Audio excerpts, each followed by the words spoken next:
కీర్తన గ్రంథము 2:7-12 వరకు చదువు. కట్టడను నేను వివరించేదను. యెహోవా నాకు ఎలాగూ సెలవిచ్చి, నీవు నా కుమారుడవు, నేడు నిన్ను కనియున్నాను.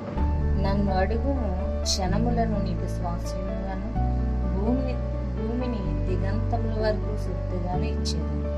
ఇనుప దండముతో నీవు వారిని నలగొట్టెదవు. కొండను పగులుగొట్టినట్టు వారిని మొక్క చెక్కలుగా పగలగొట్టేది. కాబట్టి రాజులారా వివేకులయుండుడి, భూపతులారా బోధనొందుడి.